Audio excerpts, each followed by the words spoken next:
Bab 1601. Inilah kekaisaran yang telah kubangun untukmu. Jadi, kita benar-benar menemukan harta karun kali ini. Mata Zhuang Xiaoqiao berbinar. Kamu tidak perlu bertanya. Ye Feng memegang dahinya. Ia merasa telah membuang-buang kata-katanya pada gadis ini, tetapi ia masih mengendalikan emosinya. Begini saja, produk Tungkuru yang asli terlalu sedikit. Satu yang ada di tanganku saja bisa dilelang setidaknya 10 juta. Seperti patung Liberty tadi, harganya terutama mahal dari segi material. Jika terbuat dari besi, pasti tidak akan seberharga ini. Zhuang Xiaoqiao begitu gembira hingga dia hampir bersujud mengagumi Ye Feng. Ye Feng pun merasa sangat gembira, ia berpikir sungguh hebat ia menemani Zhuang Xiaoqiao dalam perjalanan ini, dan ia telah menemukan harta karun. Mengesampingkan 100 juta yuan yang diperoleh dari Seattle Mall, gelombang perjudian pada unit penyimpanan ini saja sudah menghasilkan laba bersih 9 angka. Cepat, lihat. Apakah sisanya asli? Mata Zhuang Xiaoqiao berbinar-binar seperti serigala lapar yang baru saja menerkam kawanan domba. Ye Feng menatap ekspresi wanita ini yang serakah dan tidak tahu harus tertawa atau menangis. Ia berpikir, latar belakang keluargamu begitu terpandang, kau tidak butuh uang sebanyak ini. Bahkan saya yang berasal dari keluarga miskin, tidak segembira Anda. Lihat botol porselen ini. Bodinya tebal dan glasirnya agak merah muda kebiruan dengan garis-garis besar. Ini karena perbedaan koefisien muai antara bodi dan glasir setelah dipanaskan. Tidak ada glasir di kaki porselen. Setelah dibakar, warnanya hitam pekat seperti besi. Glasir di mulut porselen tipis dan sedikit memperlihatkan struktur badan porselen. Inilah ciri paling menonjol dari porselen Tungku resmi, mulut ungu dan kaki besi. Petik 1 petik 2. Sekarang mari kita lihat porselen putih ini. Porselennya halus, tipis, dan berkilau, dan glasirnya lembab seperti batu giok. Ini porselen Ding dari dinasti Song. Ada banyak porselen di gudang, Ye Feng memperkenalkannya kepada Zhuang Xiaoqiao satu persatu. Awalnya, perhatian Zhuang Xiaoqiao tertuju pada porselen tersebut. Ia sangat memperhatikan nilai porselen tersebut. Namun pada akhirnya, dia tidak lagi peduli dengan potongan-potongan porselen ini, dia malah semakin penasaran dengan Ye Feng. Ye Feng sangat familiar dengan setiap porselen di sini, baik asal-usulnya maupun nilainya, dia sangat jelas mengenai semuanya. Tentu saja, Ye Feng tidak akan memberitahunya bahwa ini adalah hasil penilaian sistem. Ia lebih penasaran dengan orang yang menyewa unit tersebut. Ada lebih dari 100 porselen di sini, dan semuanya asli. Di antaranya, terdapat lebih dari 30 porselen ru saja diperkirakan bernilai lebih dari 300 juta yuan. Mampu mengumpulkan begitu banyak porselen dari 5 tungku pembakaran terkenal, orang itu bukanlah orang biasa. Benda-benda ini tidak dilupakannya. Kemungkinan besar ia mengalami kecelakaan dan porselen-porselen ini menjadi tak bertuan. Ketika Ye Feng tersadar, ia melihat Zhuang Xiaoqiao sedang menatapnya dengan linglung. Ia tahu bahwa kegilaan gadis ini kambuh lagi. Ia menunjuk porselen di gudang dan berkata, "Selirku tercinta, lihatlah. Inilah kerajaan yang telah kubangun untukmu. Bagaimana dengan sisi itu?" Zhuang Xiaoqiao menunjuk keluar. "Selirku tercinta, jangan ribut. Kita belum menang di pihak itu." Ye Feng menoleh ke Zhuang Xiaoqiao. Gadis ini tampak bersemangat. Ia menunjuk ke arah gedung putih. Zhuang Xiaoqiao menutup mulutnya dan terkekeh. Ye Feng menghubungi nomor rumah lelang terbesar di dunia, cabang Amerika dari rumah lelang Sotheby. Ia memberitahu pihak lain bahwa ia memiliki karya seniman Galia Robert Chochet, patung Liberty emas setinggi 50 cm. Mengenai porselen itu, ia tidak berencana melelangnya di Amerika Serikat. Alasannya sederhana.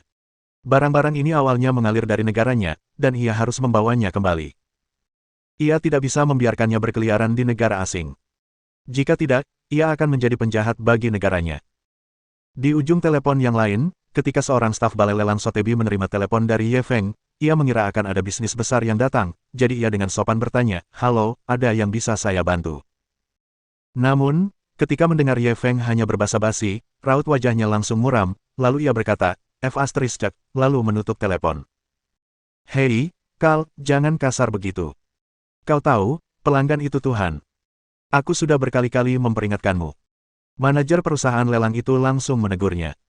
"Bos, apakah kamu tahu? Tadi ada orang bodoh. Katanya dia punya karya anumerta Robert Chochet. Itu patung Liberty emas yang besar. Apa-apaan ini? Ini pertama kalinya aku dengar Robert membuat instrumen besar, dan itu patung Liberty. Otak idiot ini pasti rusak. Kalau tidak, dia pasti tahu kalau perancang patung Liberty itu Bartholdi." Anggota staf bernama Kal tertawa terbahak-bahak. Sepertinya kepala babi bodoh itu memang tersangkut di pintu. Kau melakukan hal yang benar, Kal. Pengawas itu menepuk bahu Kal. Tak lama kemudian, berita bahwa seseorang akan melelang patung Liberty emas milik Robbie menyebar seperti lelucon di cabang Sotheby's Seattle. Ye Feng, yang sedang menutup telepon, sangat marah. Memang ada kesombongan yang mendalam-dalam diri orang Amerika.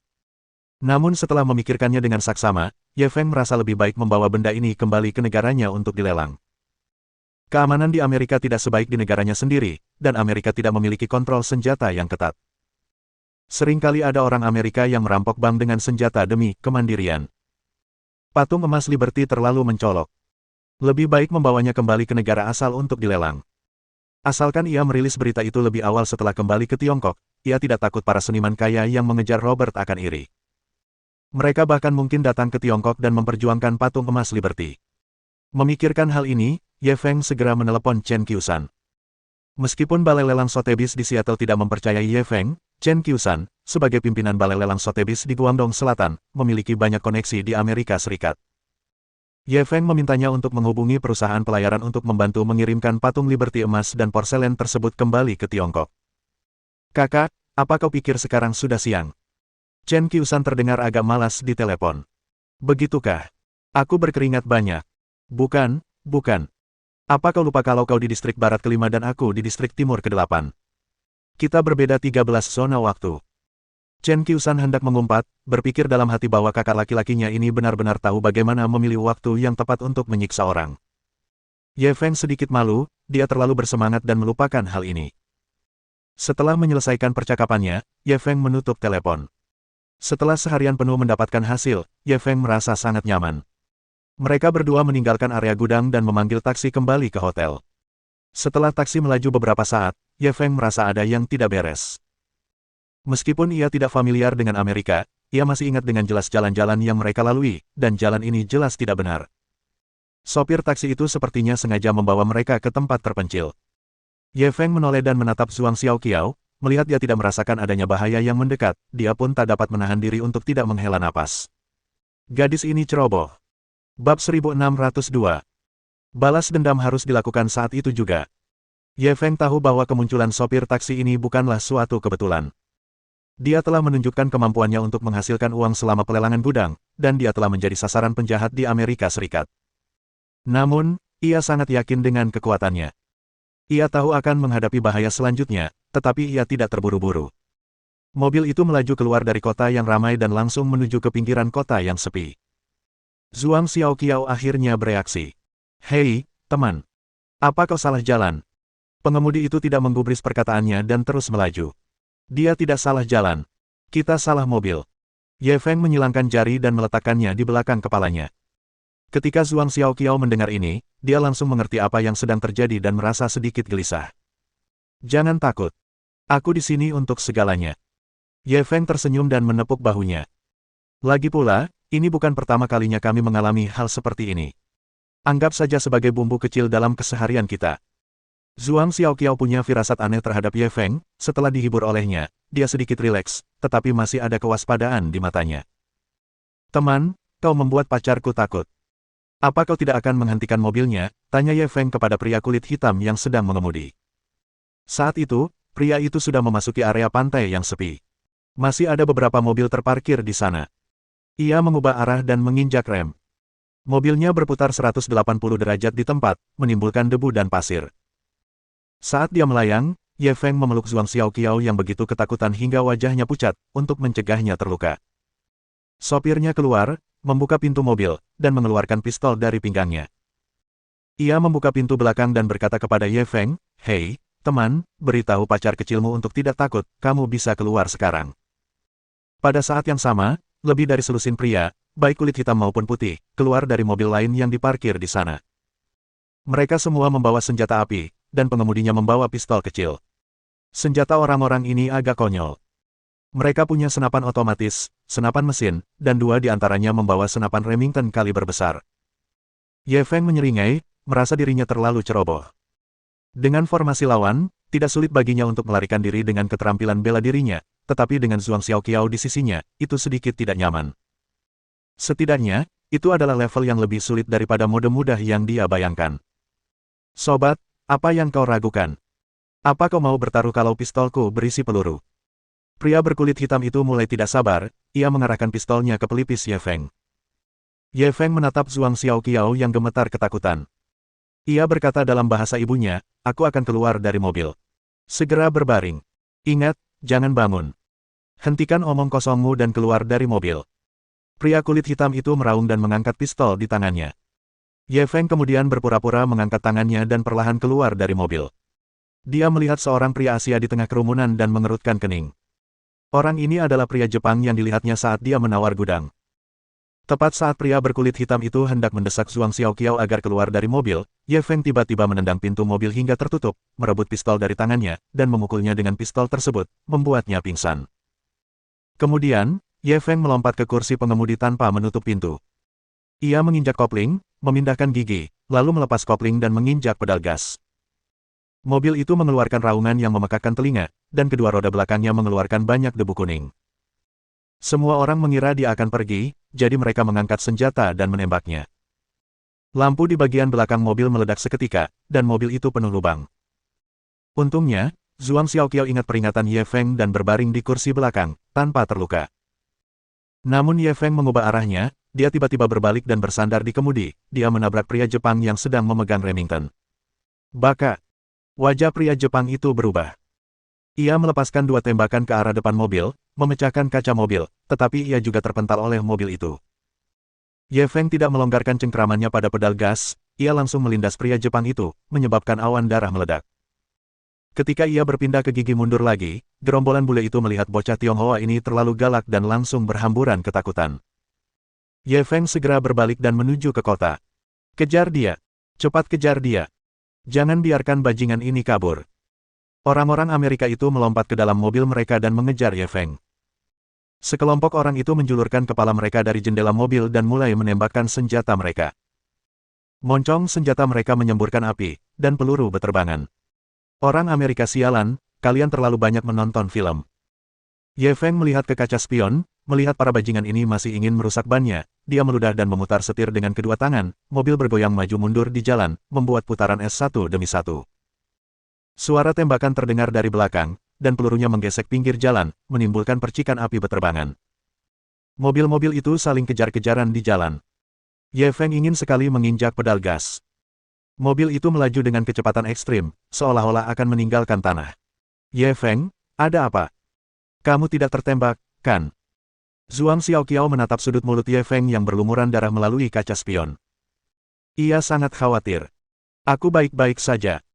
Ye Feng tidak mau repot-repot berbicara dengannya saat ini, dia hanya mempercepat lajunya dan meninggalkan mobil-mobil itu.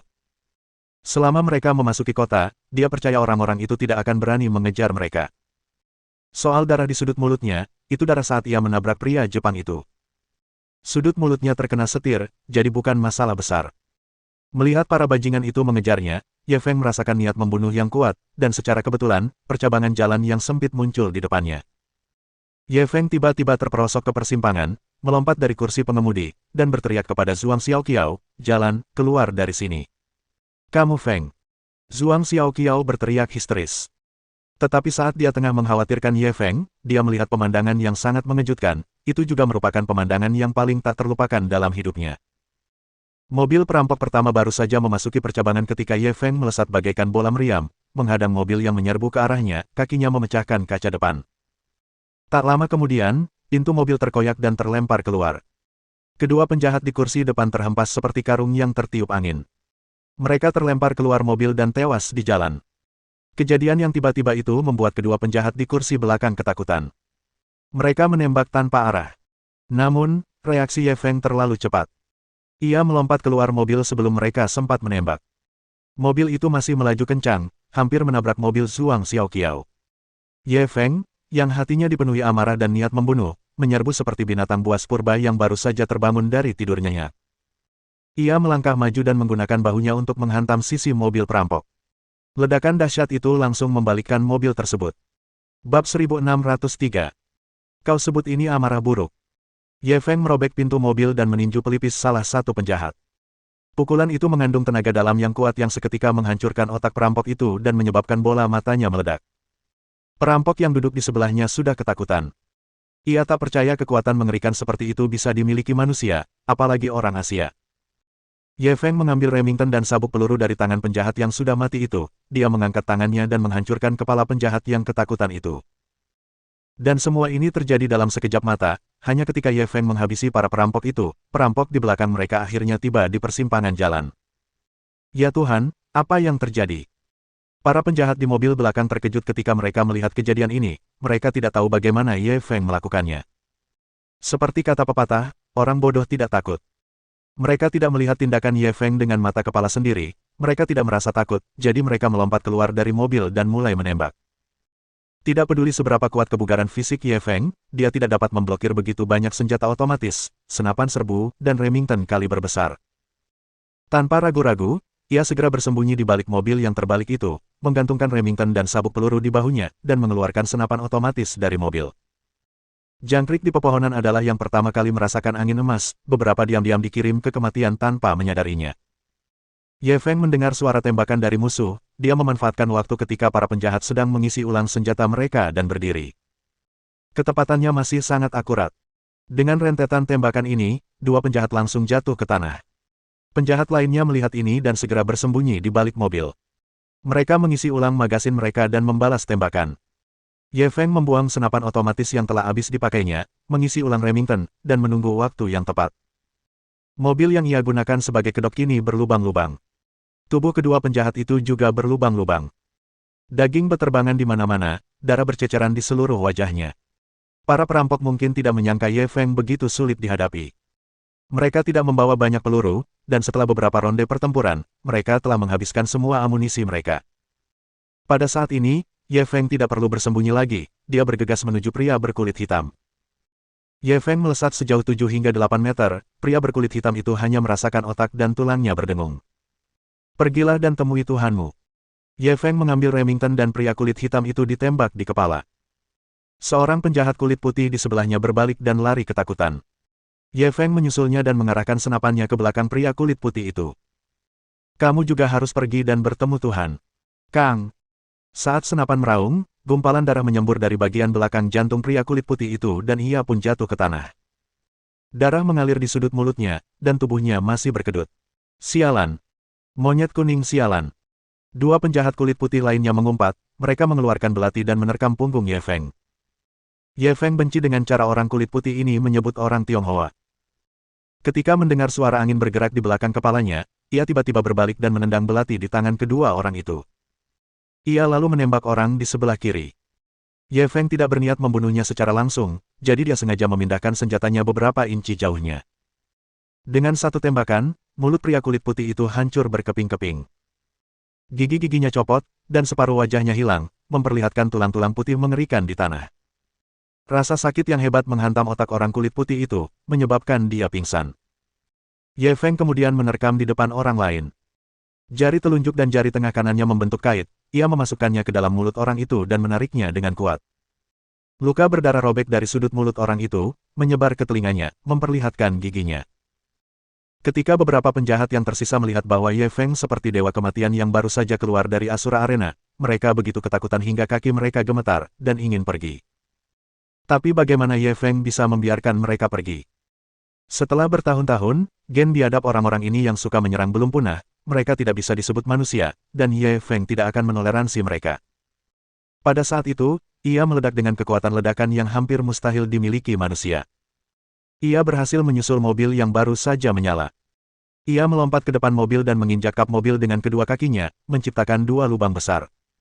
Kang kang kang. Api mobil Remington menyembur keluar dan menghancurkan kaca depan. Dua orang di barisan depan tewas seketika. Mobil kehilangan kendali dan melesat ke pinggir. Dua penjahat di kursi belakang panik dan membuka pintu untuk melompat keluar. Meskipun keduanya melompat keluar dari mobil, mereka berguling di jalan setelah mendarat karena inersia yang dihasilkan oleh mobil. Ye Feng melompat dari mobil dan melepaskan dua tembakan, mengakhiri nyawa kedua penjahat itu. Ada jalan menuju surga, tapi kau tak mengambilnya. Kau datang ke neraka tanpa pintu. Ye Feng meludah dan melempar Remington itu. Ketika dia kembali ke taksi, Ye Feng menatap Zhuang Xiaoqiao yang tertegun, dan berkata, apakah aku membuatmu takut?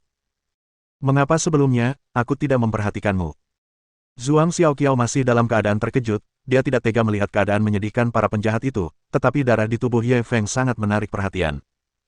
Dia tahu semua penjahat itu sudah mati. Tanpa persiapan apapun, ia telah membunuh lebih dari 10 penjahat bersenjata sendirian. Seberapa mengerikankah kekuatannya? Belum terlambat untuk mencari tahu sekarang. Ye Feng membelai rambut Zhuang Xiaoqiao. Ia mendesah dalam hati. Sepertinya ia sudah keterlaluan tadi, ia telah membuat gadis ini takut. Setelah Zhuang Xiaoqiao tenang, Ye Feng mengendarai taksi bobrok itu kembali ke kota. Ketika mereka sampai di hotel, Ye Feng membersihkan darah di tubuhnya dan berganti pakaian bersih. Setelah Zhuang Xiaoqiao kembali ke hotel, ia telah pulih sepenuhnya. Awalnya, ia melihat Ye Feng berlumuran darah dan khawatir ia telah ditembak. Baru setelah Ye Feng selesai berurusan dengannya, ia menyadari bahwa darah di tubuh Ye Feng adalah darah para penjahat dan ia aman dan sehat. Kupikir aku tahu betapa brutalnya dirimu, tapi hari ini, aku menyadari bahwa kau bahkan lebih brutal dari yang kukira. Zhuang Xiaoqiao memeluk Ye Feng erat-erat. Dia senang karena Ye Feng tidak terluka, tetapi ketika dia mengingat apa yang baru saja terjadi, dia masih merasakan ketakutan yang tersisa. Terakhir kali dia berhadapan dengan perampok di bandara, Ye Feng tidak sekejam itu. Apa yang terjadi kali ini? Apakah dia gelisah? Bagaimana mungkin aku brutal? Siapa yang tidak tahu kalau aku, Ye Feng, terkenal lembut, baik hati, hormat, dan hemat. Aku hanya mudah marah kalau bertemu bajingan. Ye Feng tersenyum dan memeluk Zhuang Xiaoqiao erat-erat. Zhuang Xiaoqiao memutar matanya ke arahnya. Ini namanya punya temperamen buruk. Setelah kejadian hari ini dengan para perampok, Ye Feng lebih berhati-hati. Dia masih harus tinggal di Amerika selama beberapa hari, dia harus menjaga profil rendah dan tidak menjadi sasaran para perampok. Terkadang, memiliki uang belum tentu merupakan hal yang baik. Ketika baru kembali, ia menggunakan pemindaian navigasi mendalam untuk mengetahui di mana ada barang-barang bagus. Namun, mengingat Zhuang Xiaoqiao terkejut hari ini, lebih baik menunggu sampai besok. Bab 1604. Naskah seni bela diri Bruce Lee. Keesokan paginya, Ye Feng membawa Zhuang Xiaoqiao keluar lagi. Tujuan mereka adalah dekat pecinan di Seattle. Apa yang kita lakukan di sini? Zhuang Xiaoqiao bingung. Ye Feng berkata secara misterius, intuisiku mengatakan bahwa ada harta karun di sini. Intuisi. Zhuang Xiaoqiao memutar matanya. Perasaan yang diberikan Ye Feng padanya terlalu misterius, dibandingkan dengan harta apapun, dia lebih ingin tahu tentang Ye Feng. Mereka berdua berhenti di depan deretan properti komersial. Semakin dalam mereka, semakin kuat perasaannya. Harta karun itu berada di salah satu rumah real estate komersial. Meskipun deteksi mendalam memungkinkannya mengetahui lebih banyak tentang harta karun di dalamnya, Ye Feng tidak memilih untuk menerima informasi ini, karena ia ingin merasakan keingintahuan yang mendalam karena tidak mengetahui jawabannya. Setelah jawabannya terungkap, rasanya akan sedikit membosankan. Iklan sewa dan nomor kontak terpampang di depan pintu rumah. Ye Feng menghubungi nomor tersebut dan memberitahu pemilik rumah bahwa ia ingin menyewa rumah tersebut selama sebulan. Ketika pemiliknya mendengar bahwa rumah itu hanya akan disewakan selama sebulan, dia tidak mau datang, tetapi Ye Feng menawarkan harga tinggi sebesar $20.000, jadi pemiliknya tergoda dan menghampirinya. Menurut pemiliknya, rumah komersil ini sebelumnya disewakan kepada seorang pria tua yang bekerja sebagai tukang reparasi jam tangan. Namun, pria tua itu menghilang secara misterius, seolah-olah lenyap di telan bumi. Ia membawa pergi barang-barang di toko, hanya menyisakan beberapa barang rongsokan tak berguna di rumah. Pemiliknya tidak bersedia menanggung biaya pembersihan sampah saat itu juga, jadi dia meminta Ye Feng untuk membersihkan sampah di kamar itu. Ye Feng tidak keberatan dengan hal ini, lagi pula, harta karun itu kemungkinan besar ada di antara barang-barang lain. Jika pemiliknya akan membersihkan barang-barang itu, bagaimana mungkin dia masih bisa menemukan harta karun itu? Ye Feng membayar uangnya dan pemiliknya pergi sambil tersenyum. Ye Feng kemudian mulai mencari di antara barang-barang lain-lain. Ia mengeluarkan sebuah koper kecil. Apakah ini harta karun yang kau bicarakan? Zhuang Xiaoqiao bertanya dengan curiga sambil melihat koper tua itu. Harta karunnya ada di dalam. Ye Feng membuka koper itu, memperlihatkan setumpuk buku catatan tebal. Zhuang Xiaoqiao mengambil buku catatan dan membolak-baliknya. Ia cemberut. Filsuf besar mana yang menulis ini? Terlalu samar. Coba kulihat. Ye Feng mengambil buku catatan itu darinya. Buku catatan itu ditulis dalam bahasa Inggris. Ye Feng fasih dalam 8 bahasa, dan ia tidak kesulitan membacanya, tetapi beberapa tulisan tangannya agak kabur dan agak sulit dibaca. Semakin banyak dia membaca, semakin akrab Ye Feng dengan kata-kata di buku catatan itu, seolah-olah dia pernah membacanya di suatu tempat sebelumnya. Baru setelah membaca kalimat terakhir di halaman pertama, jadilah air, sahabatku, Ye Feng tiba-tiba menyadari, bukankah itu kutipan klasik dari Bruce Lee, Master Wing Chun. Saat itu, ia pernah mengucapkan kata-kata ini di sebuah acara bincang-bincang di Amerika Serikat. Apakah kata-kata ini sepenuhnya mencerminkan pemikirannya tentang seni bela diri? Mungkinkah buku catatan ini ditinggalkan oleh Bruce Lee? Ye Feng membolak-baliknya dengan tak percaya, konten di akhir bukanlah tentang seni bela diri, tetapi tentang analisis mendalam tentang seni bela diri, serta pengalaman seseorang dalam berlatih tinju. Ye Feng segera menyelesaikan membaca isi buku catatan itu. Catatan itu berisi tentang pengalaman bela diri seseorang, dan terdapat kata-kata seperti Bruce Lee Martial Arts Studio di dalamnya. Ini jelas menunjukkan bahwa ini adalah bagian dari pengalaman Bruce Lee sebelum ia menemukan Jeet Kune Do. Ye Feng sangat terkesan dengan hal ini. Ketika Bruce Lee pertama kali mengajar seni bela diri Tiongkok kepada orang Amerika di Amerika, ia membuka studio seni bela diri Bruce Lee di sebuah ruang bawah tanah di pecinan, Seattle. Melihat buku catatan lainnya, semuanya berhubungan dengan seni bela diri tanpa terkecuali. Ada total 6 buku catatan di sini, dan yang paling penting adalah yang terakhir. Setiap orang yang mempelajari seni bela diri tahu bahwa Master Bruce Lee telah menciptakan Jeet Kune Do di tahun-tahun terakhir hidupnya. Ia memiliki seperangkat teori yang lengkap, tetapi sistem pelatihannya tidak sempurna.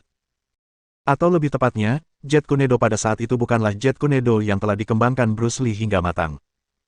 Tulisan tangan pada buku catatan terakhir lebih jelas daripada buku catatan lainnya, yang berarti buku catatan ini ditulis kemudian oleh Bruce Lee. 5 buku catatan sebelumnya sebagian besar berisi pemahaman dan perkembangan seni bela diri Bruce Lee di berbagai periode. Buku catatan ke-6 berisi gagasan Bruce Lee tentang perkembangan Jeet Kune Do, sebuah Jeet Kune Do yang sepenuhnya sesuai dengan filosofi seni bela dirinya dan memiliki sistem pelatihan yang matang. Ye Feng segera mengaktifkan sistem deteksi mendalam, dia menilai dan mengevaluasi nilai 6 buku catatan di tangannya. Hasil penilaian. Naskah seni bela diri Bruce Lee. Naskah ini mencatat teknik awal Jeet Kune Do Bruce Lee secara detail. Nilainya 10 juta. Hasil penilaian. Naskah seni bela diri Bruce Lee. Naskah ini mencatat secara detail perkembangan Bruce Lee Martial Arts Studio, milik Bruce Lee selama ia tinggal di Seattle. Naskah ini bernilai 10 juta dolar. Hasil penilaian. Naskah seni bela diri Bruce Lee. Naskah ini mencatat secara detail struktur seni bela diri seorang Grandmaster dalam tahap Jeet Kune Do yang matang. Naskah ini dapat mengisi kekosongan dalam sistem pelatihan Jeet Kune Do saat ini. Nilainya tidak kurang dari 50 juta. Sistem memberikan hasil penilaian. 5 buku catatan pertama semuanya bernilai 10 juta, tetapi karena buku catatan ke-6 terlalu penting, sistem hanya memberikan penilaian tidak kurang dari 50 juta. Dengan kata lain, nilainya mungkin lebih tinggi lagi. Ekspresi Ye Feng tidak lagi tenang. Dia sendiri adalah seorang ahli bela diri, dan dia tahu arti dari naskah-naskah ini. Bruce Lee tidak hanya memasukkan kata Kung Fu ke dalam kamus bahasa Inggris, tetapi juga mengubah citra Fu Manchu di Amerika Serikat. Ia memiliki banyak penggemar di seluruh dunia. Misalnya, Anju Prince of the Sun Never Sets Empire adalah penggemar Bruce Lee. Setelah kematian Bruce Lee, istri dan muridnya, Gilbert Johnson, menyusun dan menerbitkan sebagian besar manuskrip seni bela dirinya. Isi dari 5 buku catatan pertama sebagian besar berisi karya-karyanya sebelumnya. Hanya isi buku catatan ke-6 yang belum muncul hingga kini. Mungkin bahkan istrinya pun tidak tahu. Zhuang Xiaoqiao melihatnya tersenyum seperti orang bodoh dan menendangnya. Hei, lihat dirimu. Itu cuma beberapa buku catatan jelek. Apa kau harus sebahagia itu? Buku catatan jelek. Mata Ye Feng melebar. Ini naskah seni bela diri Bruce Lee. Zhuang Xiaoqiao mengedipkan matanya yang besar dan berembun. Apakah itu sangat berharga? 6 buku catatan ini setidaknya bernilai 100 juta, kata Ye Feng bersemangat. 100 juta. Mulut Zhuang Xiaoqiao terbuka lebar. Apakah itu berharga? Ye Feng dengan hati-hati menyimpan buku catatannya dan menatap Zhuang Xiaoqiao dengan curiga. Apa kau tidak tahu siapa Bruce Lee? Bab 1605. Penghasilan 700 juta. Zhuang Xiaoqiao tersipu. Bukankah dia superstar Tiongkok pertama yang masuk Hollywood? Ye Feng memutar matanya tanpa daya, berpikir bahwa dia mungkin hanya mengetahui hal ini. Bruce Lee bukan hanya seorang aktor, tetapi juga seniman bela diri yang terkenal di dunia, pelopor revolusi seni bela diri modern. Karate dan seni bela diri lainnya populer di luar negeri pada tahun-tahun awal, dan aturan kompetisi juga digunakan. Bruce Lee adalah orang pertama yang menganjurkan para atlet untuk mengenakan alat pelindung diri dan terlibat dalam konfrontasi kontak penuh. Sekarang, banyak pertarungan tak terbatas berskala besar internasional secara resmi dihormati oleh Bruce Lee sebagai pendirinya. Meskipun ini bertujuan untuk menarik perhatian pada kompetisi dan ada sedikit sensasi, ini juga mencerminkan pengaruh Bruce Lee di dunia. Namun, setelah kematian Bruce Lee, banyak orang tidak dapat secara objektif melihat warisan seni bela diri yang ditinggalkan oleh Grandmaster seni bela diri ini. Mereka melebih-lebihkan atau meremehkannya. Secara relatif, Bruce Lee lebih dicari di luar negeri. Ye Feng dengan sabar menjelaskan kepada Zhuang Xiaoqiao. Apakah dia sekuat itu? Zhuang Xiaoqiao bertanya dengan rasa ingin tahu. Bahkan orang Jepang pun menjulukinya, prajurit bijak. Ia pernah tercatat sebagai salah satu dari 7 seniman bela diri di dunia yang telah memberikan kontribusi luar biasa bagi perkembangan seni bela diri. Bertahun-tahun setelah kematiannya, orang Amerika juga menganugerahinya banyak penghargaan anumerta untuk mengenang sang legenda. Kau tahu orang macam apa di Jepang dan Amerika Serikat? Mereka menindas yang lemah dan takut pada yang kuat. Mereka menghormati yang kuat. Jika Tuan Bruce Lee tidak punya kekuatan besar, menurutmu dia bisa dihormati oleh puluhan ribu orang di sini? Ye Feng mengerutkan bibirnya. Lalu apa rencanamu dengan buku catatan ini? Haruskah kita melelangnya di AS atau membawanya kembali ke negara ini untuk dilelang? Tanya Zhuang Xiaoqiao. Ye Feng berpikir sejenak. Aku harus membawanya kembali ke negara ini dan melelangnya. Meskipun Bruce Lee adalah orang Tionghoa Amerika, ia tidak meninggalkan kesan mendalam bagi orang Tionghoa. Banyak orang yang lahir di tahun 2000-an mungkin tidak mengenalnya. Pengaruh utamanya masih di luar negeri. Jet Kunedo yang diciptakan oleh Master Bruce Lee sebagian besar tersebar di Amerika Serikat. Buku catatan ke-6 yang ditinggalkannya dapat mengisi kekosongan dalam sistem latihan Jet Kunedo yang ada. Jika dilelang di Amerika Serikat, buku ini akan menarik banyak penggemar Bruce Lee dan praktisi Jet Kunedo. Tak diragukan lagi, ini adalah pilihan terbaik. Faktanya, Ye Feng bahkan berharap untuk melelangnya di Jepang, karena orang Jepang menekankan semangat samurai. Lebih banyak orang berlatih seni bela diri, dan mereka lebih bersemangat tentang buku-buku panduan seni bela diri ini. Di Jepang, banyak orang pergi bekerja di siang hari. Setelah bekerja, mereka mungkin berganti pakaian dan berlatih di dojo bela diri profesional. 2 tahun lalu, seorang pengantar anggur dari Jepang berhasil mengalahkan juara tinju lokal di ring tinju profesional WBO, yang menciptakan kejutan besar dalam kompetisi tinju profesional saat itu. Namun, karena pengalaman kemarin, Ye Feng memutuskan untuk kembali ke negaranya untuk melelang barang-barang tersebut.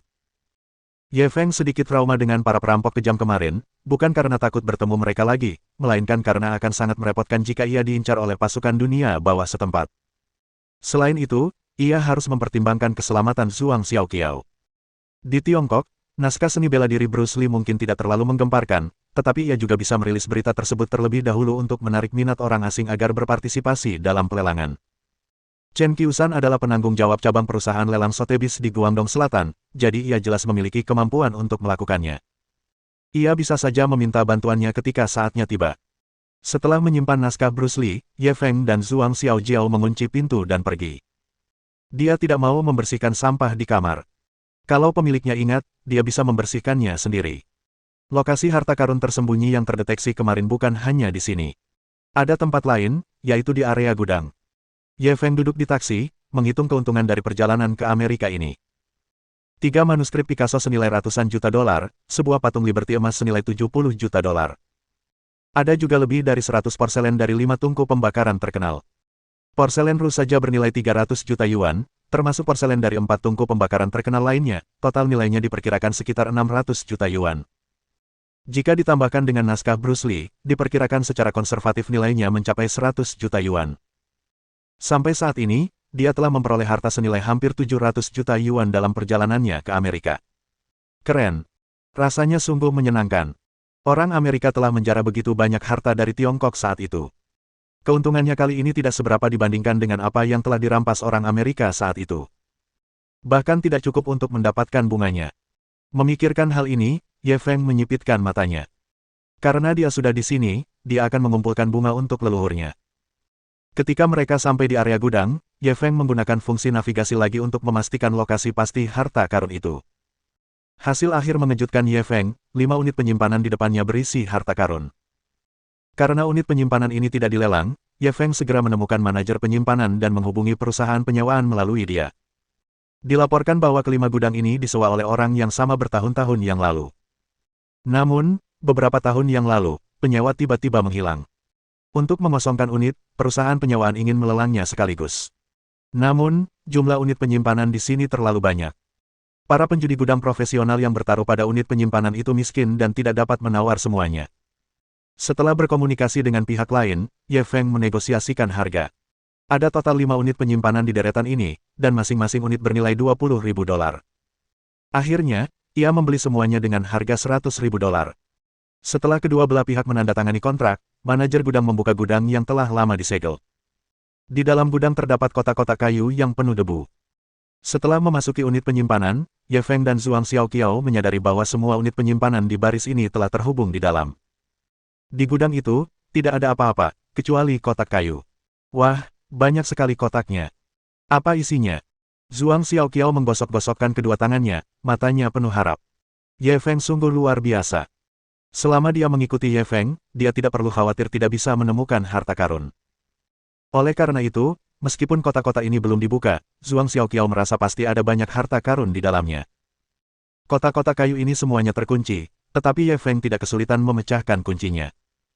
Namun, manajer gudang masih ada di sampingnya, jadi Ye Feng berpikir untuk tidak menggunakan tangannya untuk memecahkan kunci, kalau tidak, ia akan menakuti teman ini sampai mati.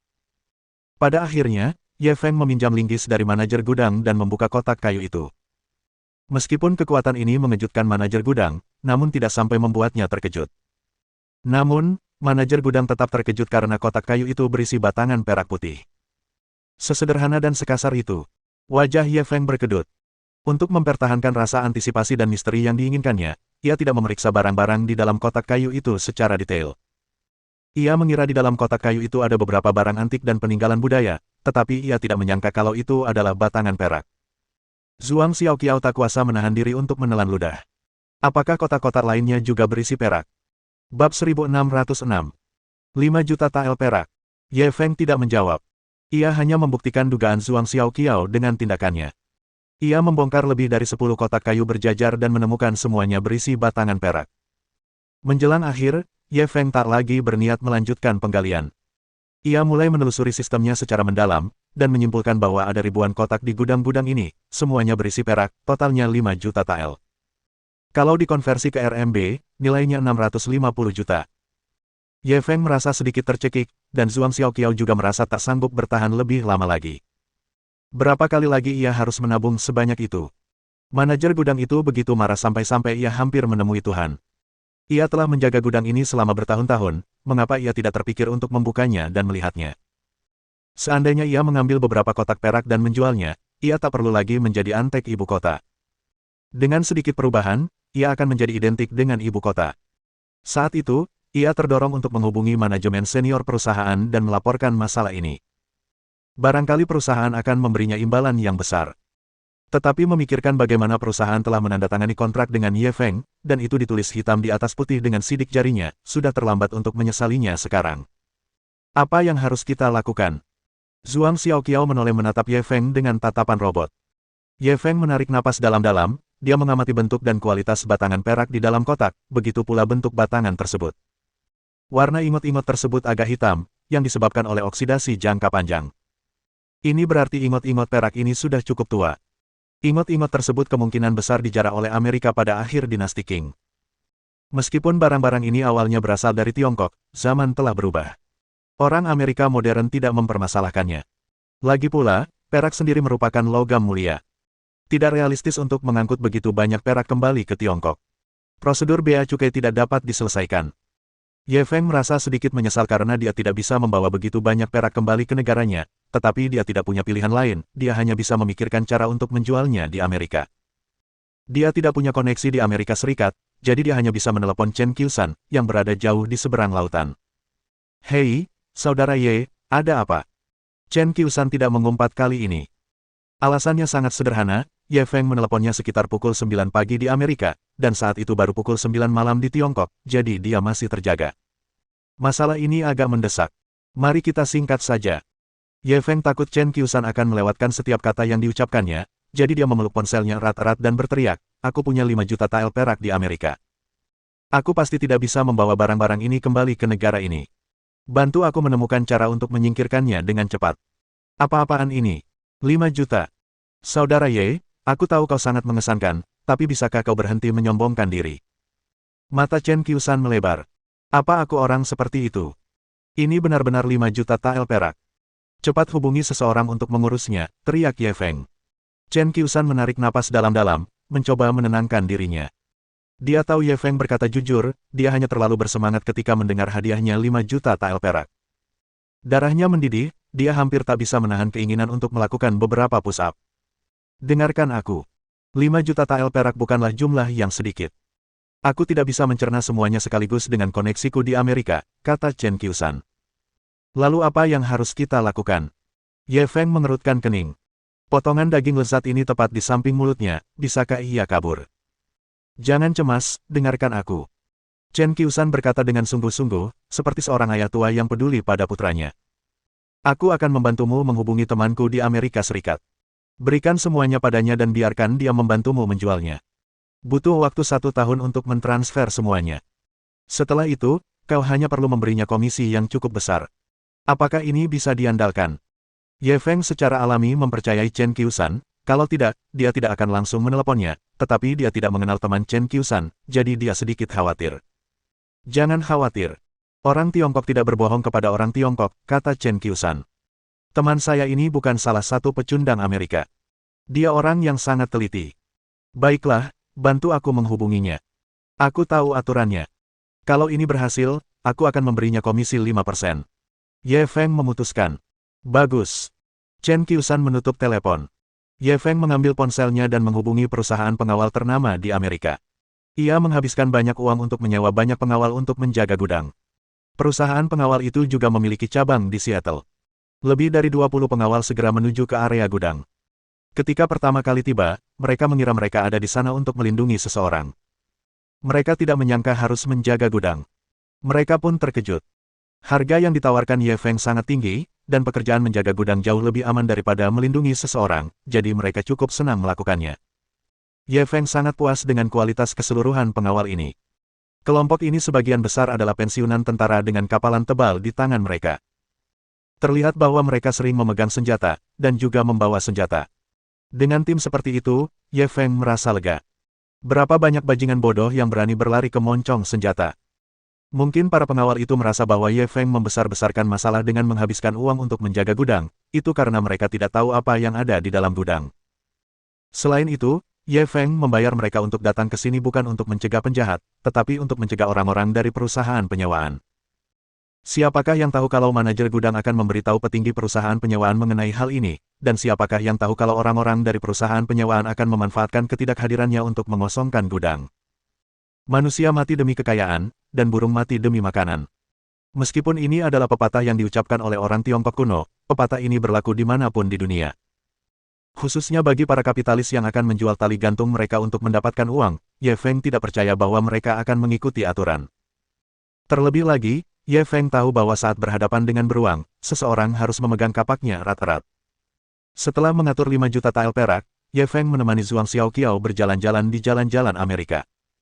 Dalam 2 hari berikutnya, ia tidak pergi kemanapun. Ia menemani Zhuang Xiaoqiao berkeliling dan merasakan adat istiadat yang eksotis. Lagi pula, perjalanan ke Amerika ini diusulkan oleh Zhuang Xiaoqiao. Tujuan utamanya adalah untuk bersenang-senang, bukan untuk berjudi di gudang dan berburu harta karun. Meskipun dia telah menghasilkan banyak uang dari perjudian di gudang kali ini. Sejujurnya, Ye Feng merasa tidak banyak yang bisa diapresiasi dari budaya asing Amerika. Orang Amerika tampak sopan, mereka juga sopan ketika berbicara dengan wanita cantik, tetapi jika seseorang menanggalkan penampilan luar mereka yang menawan, mereka tidak berbeda dengan binatang buas. Setelah menambahkan 5 juta tael perak, belum termasuk komisi yang akan dibebankan teman Chen Qiusan, Ye Feng menghitung-hitung. Perjalanan ke Amerika ini telah menghasilkan hampir 1,4 miliar yuan Tiongkok, angka yang sungguh luar biasa. Bab 1607. Harta karun senilai 1 miliar. Namun Ye Feng merasa itu tidak cukup, bukan karena dia serakah, tetapi tidak peduli bagaimana dia menghitung, bunganya tampaknya tidak cukup. Ia ingin sekali lagi pergi ke Las Vegas yang terkenal di dunia dan menggunakan trik-trik briliannya untuk meraup untung lagi. Namun, ketika ide ini mulai muncul, ide itu langsung digagalkan. Penampilannya beberapa hari ini sudah cukup mengejutkan. Jika dia memamerkan keterampilannya yang luar biasa dan pergi ke Las Vegas untuk menghasilkan uang, dia mungkin akan menjadi sasaran beberapa departemen khusus di Amerika Serikat. Tentu saja, ini bukan alasan terpenting. Alasan utamanya adalah karena ia tidak tahu banyak tentang Las Vegas. Seperti kata pepatah, naga yang kuat tidak akan mampu mengalahkan ular lokal. Jika ia benar-benar bermain terlalu keras di kasino Las Vegas dan menang banyak, ia mungkin tidak akan bisa kembali. Ya, masih lebih penting untuk hidup. Setelah bermain di Amerika selama beberapa hari, mereka berdua bersiap untuk kembali. Tepat saat mereka berdua masuk ke mobil mewah hotel dan hendak menuju bandara, navigasi mendalam sistem menemukan kejutan. Tidak mungkin. Ada sesuatu yang bagus muncul saat ini. Ye Feng sedikit terkejut, tetapi ia tetap mengikuti filosofi pribadinya, pria yang tidak mau menghasilkan uang adalah bajingan, dan mengemudikan mobil kembali ke hotel. Ada apa? Apa kau meninggalkan sesuatu di hotel? Zhuang Xiaoqiao sedikit bingung. Ia pikir Ye Feng tidak membawa banyak barang saat datang ke sini. Sebelum mereka pergi, ia merapikan dan menata barang-barang Ye Feng, jadi seharusnya Ye Feng tidak meninggalkan apapun. Mungkinkah itu 6 buku catatan Bruce Lee? Tidak, dia sendiri yang memasukkannya ke dalam koper. Saat itu, dia bahkan sudah membungkusnya 3 kali. Dia merawat mereka dengan baik seolah-olah mereka adalah anak-anaknya sendiri. Tiba-tiba aku punya firasat lagi. Sepertinya masih ada harta karun yang belum kutemukan. Ye Feng tidak tahu alasan apa yang harus ia buat. Untungnya, Zhuang Xiaoqiao mempercayainya dan mempercayai semua yang dikatakannya. Ia tidak terlalu meragukannya. Pokoknya, selama Ye Feng berkata begitu, pasti ada sesuatu yang baik. Ye Feng melihat bahwa dia tidak bertanya apa-apa lagi, jadi dia tidak menyuruh mobil mewah itu mengantar mereka kembali ke hotel, mereka melaju ke arah yang ditunjukkan oleh sistem. Tujuan mobil itu adalah area gudang. Puluhan orang telah berkumpul di sekitarnya. Lelang yang tidak biasa itu telah dimulai. Ye Feng dan Zhuang Xiaoqiao baru saja tiba.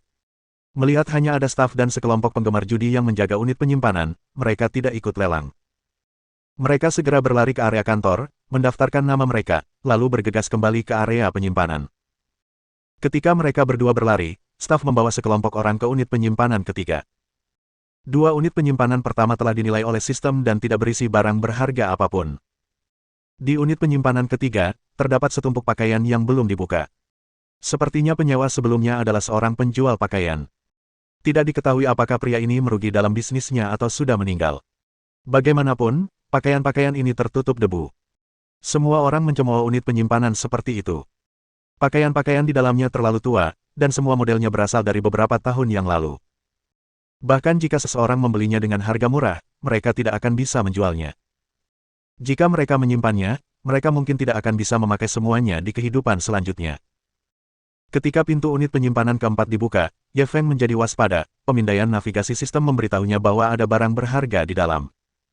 Ada 2 karung pasir berat yang tergantung di tanah, dan ada pasak kayu serta boneka jerami di sekelilingnya. Ada juga beberapa sarung tinju dan perban yang diletakkan di sekelilingnya. Yang terpenting adalah ada 3 rak senjata yang diletakkan di dinding. Di kedua rak senjata itu terdapat senjata-senjata panjang, tombak, kapak, tombak panjang, dan yang paling konyol adalah bilah sabit. Rak senjata di tengah relatif kecil, diletakkan di atas meja dengan pedang Han, pedang Tang, dan pedang samurai di atasnya. Hanya dengan melihat posisi barang-barang di unit penyimpanan, Ye Feng sudah bisa melihat bahwa penyewa sebelumnya di sini pasti seorang seniman bela diri, ini jelas ruang pelatihannya. Meskipun sebagian besar senjata ini adalah senjata dingin dari Tiongkok kuno, seniman bela diri ini seharusnya bukan orang Tiongkok. Hal ini karena tidak ada orang Tiongkok yang akan menggabungkan pedang Han, pedang Tang, dan pedang samurai, bahkan jika ia berlatih kendo Jepang. Unit penyimpanan yang tidak diklaim ini ditinggalkan oleh penyewa setelah masa sewa berakhir karena mereka merasa barang-barang di unit penyimpanan tidak bernilai sama dengan uang sewa atau penyewa mengalami kecelakaan dan meninggal dunia. Para penambang emas juga berharap menemukan yang terakhir ketika mereka bertaruh pada unit penyimpanan. Ini karena terdapat barang-barang berharga di dalam unit penyimpanan ini yang dapat dijual kembali dengan harga lebih tinggi. Jika mereka beruntung, menjadi kaya dalam semalam bukanlah mimpi. Ye Feng menyimpulkan bahwa penyewa sebelumnya unit ini adalah milik yang terakhir. Ini karena seorang seniman bela diri profesional kemungkinan besar adalah orang dunia bawah. Tak terelakkan baginya untuk mencari nafkah dengan menebas pisau. Ada kemungkinan juga suatu hari nanti, ia akan terbunuh. Kecelakaan memang wajar terjadi. Pang, menurutmu aku akan tertarik dengan hal-hal ini? Ini kan barang yang dipakai orang primitif. Mana mungkin lebih bagus dari pistol? Pang, seriuslah. Aku nggak mau lihat besi tua ini lagi. Seseorang di kerumunan itu sudah berteriak. Staf bernama Pang mengangkat bahu tak berdaya, menunjukkan bahwa ia tak bisa berbuat apa-apa. Lagi pula, ia tidak membukanya lebih dulu. Saat ini, Ye Feng sudah memulai penilaian sistem. Ia berharap orang-orang ini tidak akan menyukai barang-barang di gudang ini. Hasil penilaian. Pedang Ise Chiko Muramasa. Kakek Tokugawa Ieyasu pernah meninggal di bawah pedang ini. Putranya menggunakan pedang ini saat ia sedang berlagak sok kuat. Tokugawa Ieyasu juga terluka oleh pedang ini, sehingga pedang ini dicap sebagai pedang iblis oleh keluarga Tokugawa. Pedang ini bernilai 5 juta. Hasil penilaian. Pedang Tang. Selama pertempuran di Muara Sungai Putih, Jenderal Tang Liu Rengui membawa pedang ini. Harganya 5 juta. Hasil penilaian. Pedang Yongle. Pedang ini diberikan kepada seorang Buddha hidup di Xizang oleh Zudi, Kaisar Dinasti Ming. Pedang ini hilang di luar negeri karena invasi asing. Nilainya 1 miliar. Pedang Tang dan pedang Muramasa memang bagus, harganya 5 juta. Ye Feng telah mendapatkan 1,4 miliar dari Amerika, jadi dia sudah tidak terkesan lagi dengan 10 juta ini, tetapi pedang Yongle ini membuat Ye Feng gila. Evaluasi sistemnya tidak salah. Lalu, apa pedang Yongle di Museum Kekaisaran Matahari tak pernah terbenam itu? Palsu. Sekalipun langit runtuh, aku harus membawa pedang Yongle kembali ke negara ini. Melihat pedang Yongle yang ada tepat di depannya, napas Ye Feng menjadi cepat dan berat, tatapannya juga menjadi sangat panas. Zhuang Xiaoqiao belum pernah melihatnya seperti ini sebelumnya. Ia tak bisa menahan diri untuk tidak terkejut. Ada apa, Feng kecil? Harta karun nasional, aku harus membawanya kembali, gumam Ye Feng dalam hati. Feng kecil, kamu baik-baik saja. Zhuang Xiaoqiao terkejut. Ia mengulurkan tangan untuk menyentuh dahinya. Terima kasih, Kiao kecil. Jika kamu tidak datang ke Amerika kali ini, aku tidak akan menemui hal ini. Akan tetapi, Ye Feng tidak menjawab pertanyaan Zhuang Xiaoqiao. Sebaliknya, dia kembali sadar dan mengangkat Zhuang Xiaoqiao dengan penuh semangat. Bab 1608. Aku akan bermain denganmu sampai akhir. Zhuang Xiaoqiao tercengang. Ia melihat semua orang menatapnya dan Ye Feng seolah-olah mereka berdua idiot. Ia melambaikan tangan kecilnya. Turunkan aku. Maaf, aku terlalu bersemangat. Ye Feng menurunkan Zhuang Xiaoqiao. Zhuang Xiaoqiao semakin bingung. Apa yang membuatnya begitu bahagia? Ia telah mendapatkan cukup banyak keuntungan di Amerika Serikat beberapa hari ini, tetapi itu tidak membuatnya kehilangan ketenangannya. Mungkinkah senjata tajam di gudang itu lebih berharga daripada yang sebelumnya ia miliki? Tahukah kau? Kita menemukan harta karun. Ye Feng mencoba menarik napas dalam-dalam untuk menenangkan jantungnya yang berdebar kencang, lalu berkata dengan suara rendah, pedang itu adalah pedang Yongle. Pedang Yongle. Giliran Zhuang Xiaoqiao yang bersemangat. Dia mungkin tidak mengenal Bruce Lee, tetapi dia tahu tentang pedang Yongle. Pedang itu jelas merupakan harta nasional. Namun, sejak invasi modern ke Tiongkok, harta karun ini telah dijarah oleh kekuatan asing dan hilang di luar negeri. Namun, bertahun-tahun yang lalu, bukankah pedang ini dikabarkan telah diambil oleh Museum Kekaisaran Matahari Terbenam? Mengapa pedang itu muncul di sini? Melihat kebingungan di matanya, Ye Feng bisa menebak pikirannya. Sejujurnya, aku tidak menyangka pedang Yongle akan muncul di sini. Aku tidak yakin apa yang terjadi dengan pedang di Museum Kekaisaran Matahari tak pernah terbenam, mungkin saja itu palsu. Aku bisa menyimpulkan bahwa pedang di depanku ini memang asli. Ye Feng mempercayai hasil penilaian sistem karena kemampuan sistem telah melampaui teknologi terkini di bumi. Zhuang Xiaoqiao telah melihat begitu banyak hal ajaib darinya, jadi dia mempercayai kata-katanya tanpa keraguan. Tidak ada harta karun di gudang setelah itu, dan Ye Feng tidak berminat untuk melihatnya, tetapi dia khawatir perilakunya yang tidak normal akan menarik perhatian orang lain, jadi dia mengikuti mereka ke bawah. Pada saat ini, Ye Feng telah mengambil keputusan, tidak peduli apapun, dia harus membawa pedang Yongle ini kembali ke negaranya. Setelah memeriksa semua unit penyimpanan, pekerja bernama Pang mulai melelangnya satu persatu. Ketika mereka tiba di gudang dengan pedang Yongle, Ye Feng tidak menunggu Pang berteriak, dia berteriak, $5.000. Hei, apakah pria kuning itu gila? Mungkin. Otak monyet kuning itu tidak terlalu bagus.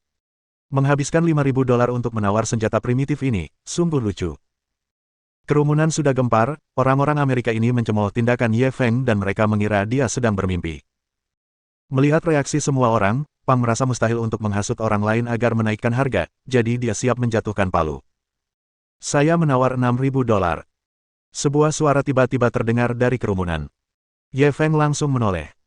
Orang yang menawar itu adalah seorang pria Asia, matanya gelap dan penuh dengan niat membunuh, dan dia tampak seperti orang Jepang. Tawaran Ye Feng sebesar $5.000 sudah diejek oleh beberapa penambang emas. Ketika mereka melihat pria Asia lain menaikkan tawaran, mereka tak kuasa menahan diri dan mulai mengejeknya dengan keras. Seperti yang diduga, otak monyet kuning tidak terlalu cerdas. Ye Feng tidak punya waktu untuk berdebat dengan orang Amerika ini, dia menoleh dan menatap pria Jepang itu, dan pria Jepang itu juga menatapnya. Meskipun jarak mereka berdua lebih dari 10 meter, Ye Feng jelas bisa merasakan niat membunuh dan permusuhan di matanya. $7.000. Ye Feng menaikkan harganya. Pria Jepang ini tidak terlihat seperti penambang emas profesional, mungkin dia tidak seperti mereka dan dia tidak kekurangan uang di sakunya, dan sepertinya dia akan bertarung untuk waktu yang lama. Teman, aku bertekad untuk mendapatkan apa yang ada di gudang ini. Tolong jangan ikut campur. Pria Jepang itu ternyata fasih berbahasa Mandarin. Lalu, ia berkata kepada Pang dalam bahasa Inggris, $8.000. Kebetulan sekali. Aku juga bertekad untuk mengambil barang-barang di gudang. $9.000. Ye Feng tidak menyerah, dia tidak tertarik pada pedang Muramasa. Benda itu hanya bernilai 5 juta, dan itu tidak menarik. Namun, ia harus membawa pedang Yongle dan pedang Tang kembali ke negaranya, terutama pedang Yongle. Harta karun Tiongkok seperti itu tidak boleh ditinggalkan di negara asing. Kalau begitu, ayo kita mengandalkan kemampuan kita sendiri. $10.000. Pria Jepang itu menggertakkan gigi dan berteriak. Kerumunan orang kembali riuh ketika mendengar harganya. $20.000. Ye Feng segera menggandakan harganya. Saat itu, tak seorang pun lagi yang menertawakannya dan orang-orang Jepang itu. Mereka melihat bahwa mereka berdua telah menaikkan harga gudang ini menjadi $20.000, yang berarti barang-barang di gudang itu sangat berharga. Saat itu, mereka juga ingin ikut menawar, tetapi ketika melihat mereka berdua bahkan tidak berkedip saat menaikkan harga, hati mereka langsung hancur. Kedua orang ini jelas tidak kekurangan uang. Bagaimana mereka bisa bersaing? $40.000. Mata pria Jepang itu dipenuhi tatapan membunuh. Ia bagaikan serigala lapar yang hampir dihajar, dan ia tampak seperti akan menerkam dan mencabik-cabik Ye Feng. $100.000.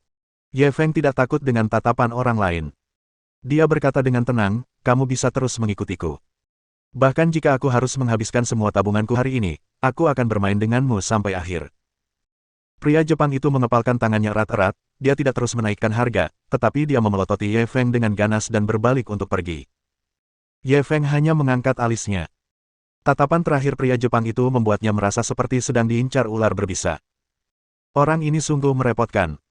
Sebesar apapun hati Zhuang Xiaoqiao, ia bisa memahami permusuhan di mata pria Jepang itu saat ia pergi. Ia tak kuasa menahan diri untuk menatap Ye Feng dengan cemas. Tidak apa-apa. Dia hanya badut. Dia tidak akan bisa membuat masalah. Ye Feng tersenyum dan menepuk kepala Zhuang Xiaoqiao, menyuruhnya untuk tidak khawatir. Dia tidak tahu mengapa, tetapi setiap kali laki-laki di depannya memperlihatkan senyum cerah, hatinya merasa tenang tanpa alasan. Sebenarnya, Ye Feng sama sekali tidak tenang, ia sedikit kecewa. Ia merasa keamanan negara ini tidak sebaik negaranya sendiri. Pria Jepang ini jelas tidak akan menyerah dan akan kembali. Namun, cara dia melakukannya sungguh mengkhawatirkan. Setelah pelelangan berakhir, Ye Feng membayar $100.000 sesuai prosedur dan mengambil pedang Yongle, pedang Tang, dan pedang Muramasa. Setelah kembali ke hotel, Ye Feng segera menghubungi Chen Qiusan. Seperti yang diduga, Chen Qiusan dan Zheng Hui sedang tidur. Setelah panggilan tersambung, mereka mengeluh lagi. Namun, jika ada cara lain, Ye Feng tidak akan menghubunginya. Lagi pula, pedang Yongle adalah masalah besar. Tidak ada yang tahu apakah pria Jepang itu akan melakukan hal buruk selanjutnya. Ia harus memastikan pedang Yongle kembali ke tanah airnya dengan selamat. Ketika Chen Qiusan mendengar bahwa Ye Feng telah memperoleh pedang Yongle dan perlu mengirimnya kembali ke kampung halamannya, nadanya menjadi serius.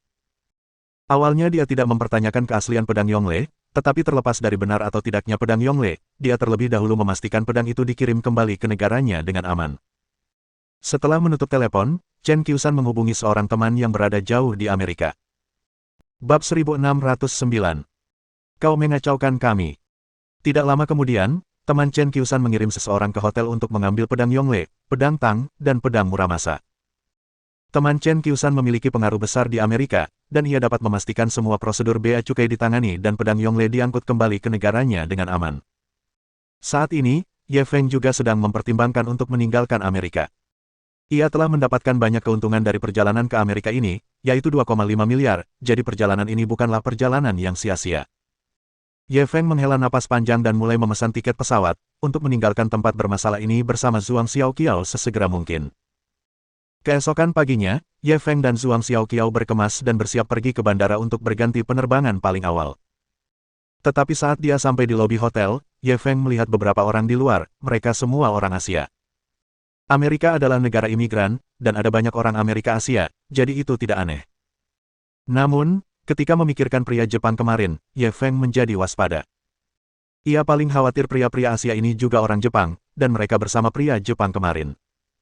Jika memang begitu, maka ia dan Zhuang Xiaoqiao mungkin sudah menjadi sasaran. Ye Feng menyerahkan barang bawaannya kepada Zhuang Xiaoqiao dan berbisik, "Kamu naik ke atas dulu." "Apa yang terjadi?" Zhuang Xiaoqiao merasa gelisah. "Kita mungkin jadi sasaran. Aku akan memancing mereka pergi." Ekspresi Ye Feng serius. "Jangan naik lift, sembunyi di tangga. Aku curiga ada orang di pintu belakang juga. Mereka mungkin akan ke kamar kita untuk mencarimu." Dengarkan suara lift. Setelah mereka naik lift, keluarlah dari pintu belakang dan naik taksi ke bandara untuk menungguku. "Lalu bagaimana denganmu?" Zhuang Xiaoqiao begitu cemas hingga air matanya hampir jatuh. "Gadis bodoh, apakah menurutmu orang-orang ini bisa melakukan apa saja padaku?" Ye Feng tersenyum tipis dan menepuk kepalanya. "Asal kamu aman, aku bisa pergi dengan aman." Zhuang Xiaoqiao menggosok matanya yang memerah dan mengangguk berat. Meskipun dia senang menempel pada Ye Feng, dia tahu bahwa mereka berdua adalah target yang terlalu besar, dan dia akan menjadi beban Ye Feng, menghalanginya dalam segala hal. Ye Feng keluar dari hotel secara terang-terangan dan menghampiri seorang pria Asia yang sedang berjongkok di pinggir jalan, sambil mencengkeram bagian belakang kerahnya. Langkah ini dilakukan untuk memastikan apakah lawan bicaranya menguasai seni bela diri atau tidak. Jika tidak, jika ia salah menilai, bisa jadi itu hanya kesalahpahaman. Pria itu merasakan hembusan angin di belakang kepalanya dan secara naluriah menerkam ke depan. Lincah seperti kucing hutan, ia benar-benar menerkam sejauh 7 hingga 8 meter. Ye Feng menyipitkan matanya, mereka memang ada di sini untuknya. Ye Feng tiba-tiba menerjang ke arah pihak lain, dia mengangkat tangannya dan menamparkan kepala pihak lain, yang dengan cepat mengangkat lengannya untuk menangkis. Pada saat yang sama, beberapa pria yang awalnya berada di tempat lain juga berlari ke arah Ye Feng. Mata dan telinga Ye Feng tajam, ia melihat orang-orang itu lincah, dan mereka semua ahli bela diri. Sebelum mereka sempat melancarkan jurus, ia tiba-tiba menggunakan gerakan monyet untuk menyelinap di bawah ketiak mereka, lalu mengayunkan tangannya ke pinggang mereka. Dia hanya menggunakan kurang dari 10% kekuatannya, tetapi itu membuat pihak lain merasa seolah-olah dia telah ditabrak truk besar. Pria itu terpental. Akhirnya, saat pria itu menabrak mobil, pintu mobilnya penyok. Pada saat ini, orang Jepang yang tersisa tercengang. Untuk sesaat, mereka membeku di tempat. Pada saat inilah Ye Feng mulai menatap mereka dengan dingin. "Siapa kalian?" "Di Jepang, bahkan Takeda Dir dari Yamaguchi Gumi harus mendengarkan saya. Para ninja dari klan Fuma akan mematuhi perintahku. Beraninya kau memprovokasiku." Dia menggunakan bahasa Jepang. Ekspresi orang Jepang yang hadir berubah. Jelas, mereka mengerti maksud Ye Feng. Setelah beberapa saat, salah satu dari mereka, yang mungkin pemimpinnya, menelepon. Setelah itu, pria Jepang yang meninggalkan Ye Feng dengan kata-kata kasar di gudang turun dari Maybach. Dia menatap Ye Feng dengan ekspresi serius. "Bolehkah aku tahu siapa kamu?" "Aku tidak pernah mengganti namaku. Aku Ye Feng." Ye Feng menatapnya dengan dingin. "Maaf. Saya sudah lama tinggal di Amerika Serikat. Saya belum menghubungi Anda mengenai perkembangan di Jepang. Mohon tunggu sebentar. Saya akan menelepon ke rumah untuk mengonfirmasi." Pria Jepang itu bergerak sangat cepat. Ia segera menelepon dan berkomunikasi dengan pihak lain dalam bahasa Jepang. Setelah beberapa saat ditelepon, dia melirik Ye Feng dan menggambarkan penampilan Ye Feng kepada pihak lain, dan ekspresinya berubah.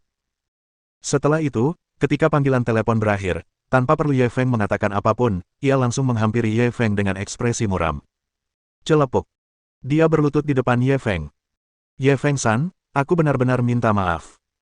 Banjir hampir menghanyutkan kuil Raja Naga. Bagaimana mungkin aku tidak tahu kalian keluarga?" Ketika bawahan yang dikirimnya melihat pemandangan ini, mereka jelas sedikit terkejut. Mereka dengan cepat bertanya dalam bahasa Jepang, "Sakata-san, kamu, apa yang sedang kamu lakukan? Mengapa kita tidak bisa memahaminya?" "Benar. Kau perintahkan kami untuk membantumu melampiaskan kebencianmu dan memberi pelajaran pada orang Tionghoa ini. Kenapa kau tiba-tiba menelepon dan berlutut di hadapannya? Kau mengacaukan kami." Orang bernama Sakata, yang juga berkonflik dengan Ye Feng, dengan cepat menjawab dalam bahasa Jepang. Baka, kamu tidak melihatnya. Apa yang dikatakan Ye Feng San tadi benar. Dia adalah tokoh penting yang bahkan klan Fuma, yang kami hormati, harus hormati. Aku sedang menelepon paman jauh dari keluarga Fuma. Dentang.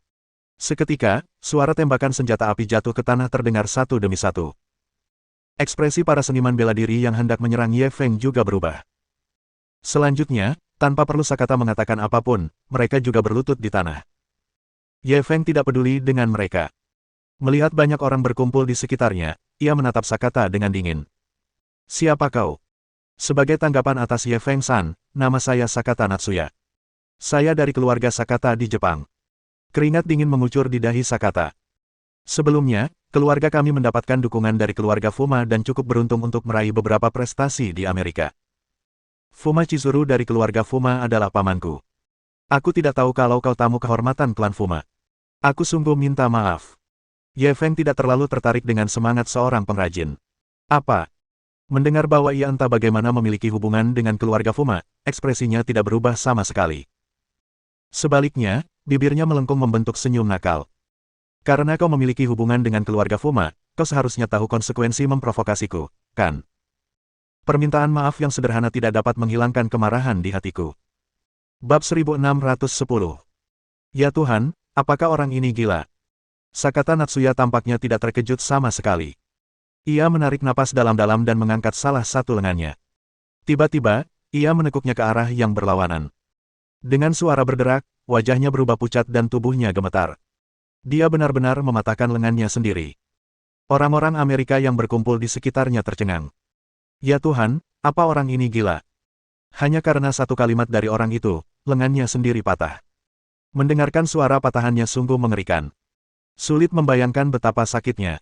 Sejujurnya, saya tidak mengerti. Apa orang Asia berkulit kuning itu jagoan?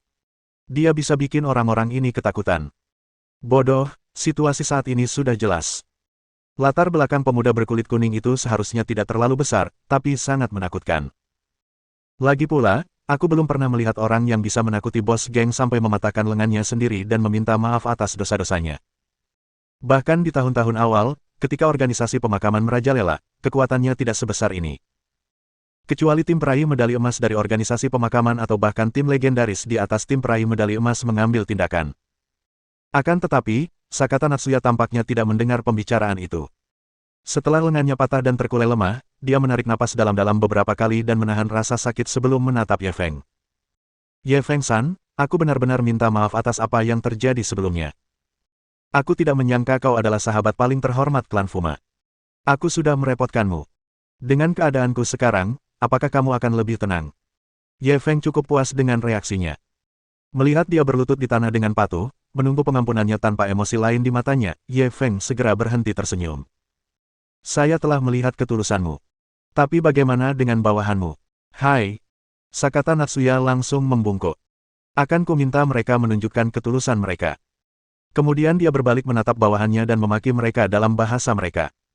Setelah itu, dalam waktu kurang dari sesaat, suara sendi patah dan teriakan terdengar silih berganti. Beberapa orang Jepang bahkan tidak sanggup menahan rasa sakit patah tulang dan pingsan. Sesaat, para penonton di sekitarnya kembali gempar. Ya Tuhan! Ini benar-benar neraka dunia. Pemandangan seperti itu sungguh mengerikan. Saya berani menjamin bahwa pria berkulit kuning yang tampak tidak berbahaya ini sangat menakutkan. Dia bahkan lebih mengerikan daripada setan dalam mitos. Kalau tidak, saya sungguh tidak mengerti bagaimana dia bisa menakuti orang-orang Jepang itu sampai seperti itu. Dulu saya berpikir orang Tionghoa berkulit kuning lebih mudah diganggu, tapi setelah melihat kejadian hari ini, saya rasa perlu mengevaluasi kembali status orang Tionghoa. Balapan ini tampaknya sangat ajaib. Kita harus lebih berhati-hati terhadap mereka di masa depan. Kita tidak bisa memperlakukan mereka sebagai ras terendah di Amerika seperti sebelumnya. Ye Feng tentu saja mendengar pembicaraan mereka. Dia tidak pernah menyangka bahwa hukuman kasualnya terhadap orang Jepang yang tidak berperasaan ini akan menyebabkan sekelompok orang Amerika berpikir seperti ini. Ada juga kejutan yang tak terduga. Melihat Sakata Natsuya dan yang lainnya telah mengikuti instruksinya dan semuanya menatapnya dengan penuh semangat, dia tidak ingin membuang waktu lagi. Dia melambaikan tangannya dengan santai, mengisyaratkan bahwa mereka boleh tersesat. Melihat ini, Sakata Natsuya merasa seolah-olah ia telah diampuni. Ia berdiri dan membungkuk berulang kali. Maafkan aku, Ye Feng-san. Dia tampak seperti antek standar. Ye Feng mengabaikan mereka. Melihat semakin banyak orang Amerika berkumpul di sekitar mereka, dan beberapa bahkan mengangkat ponsel mereka untuk mengambil foto pemandangan dan mengunggahnya di TikTok atau semacamnya, ia segera berbalik dan berjalan cepat ke pinggir jalan.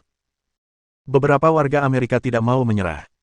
Melihat hal ini, mereka bahkan mengangkat telepon dan mengejarnya. Ye Feng tentu saja tidak akan membiarkan mereka berhasil. Dengan langkah lebar, ia berlari masuk ke dalam taksi. Lalu, ia melemparkan setumpuk uang dan meminta sopir taksi untuk pergi ke bandara. Konsep bahwa uang mampu berkomunikasi dengan dewa jelas berlaku di mana-mana. Pengemudi itu penasaran saat melihat Ye Feng dikejar sekelompok orang dengan ponsel mereka. Namun saat dia melihat tumpukan uang tunai yang dilemparkan Ye Feng kepadanya, dia langsung berhenti berbicara dan menginjak pedal gas, menyebabkan taksi itu melesat keluar. Tidak lama kemudian, dia membawa Ye Feng ke stasiun keberangkatan Bandara Internasional Seattle. Ketika tiba di stasiun keberangkatan bandara di Seattle, Ye Feng melihat Zhuang Xiaoqiao, yang sedang membawa barang bawaannya dan melihat-lihat di pinggir jalan. Kali ini masih ada beberapa orang yang mengelilinginya, sengaja atau tidak sengaja. Ye Feng mengenali mereka sekilas, mereka adalah beberapa orang yang diam-diam melindungi Zhuang Xiaoqiao. Ye Feng keluar dari taksi. Beberapa dari mereka menghela napas lega. Lalu, mereka mengambil ponsel dan berjalan ke samping untuk menelepon. Ye Feng mengandalkan panca inderanya yang sangat kuat untuk nyaris tak mendengar sebagian. Tuan Ye aman, bantu dia mengatasi akibatnya, kalau-kalau beritanya menyebar. Kata-kata seperti itu terucap. Dia langsung memikirkan sesuatu. Dia tiba-tiba mengerti mengapa dia tidak diselidiki setelah dia membunuh banyak orang setelah sesi perjudian gudangnya.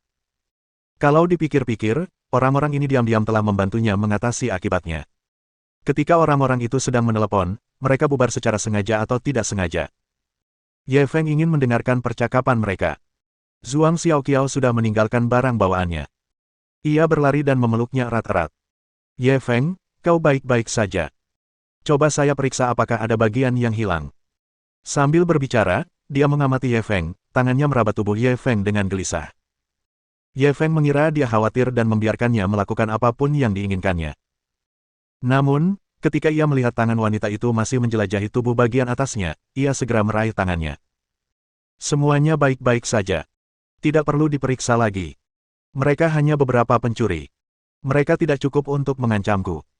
Aku hanya mengkhawatirkanmu. Zhuang Xiaoqiao sedikit enggan dan ingin terus menyelidiki. Namun Ye Feng mengendalikannya dengan tegas. Jangan khawatir, masalah ini sudah terselesaikan dengan sempurna. Kita bisa pulang dengan tenang sekarang. Berantakan sekali di sini. Kalau terus begini, barang bawaan kita bisa dicuri. Setelah Zhuang Xiaoqiao akhirnya melepaskannya, dia berjalan menuju barang bawaannya. Namun, pada saat ini, sepasang suami istri Amerika parubaya menerobos masuk ke pandangannya. Mohon dukungan dari omom ante-ante sekalian, buat subscribe atau sharekan novel Mimin ke Facebook kalian, agar channel Mimin bisa terus berkembang. Dengan begitu, Mimin bisa lebih semangat untuk up novel seru lain ke depannya. Buat teman-teman yang sudah subscribe dan sharekan novel Mimin, Mimin ucapkan terima kasih sebanyak-banyaknya.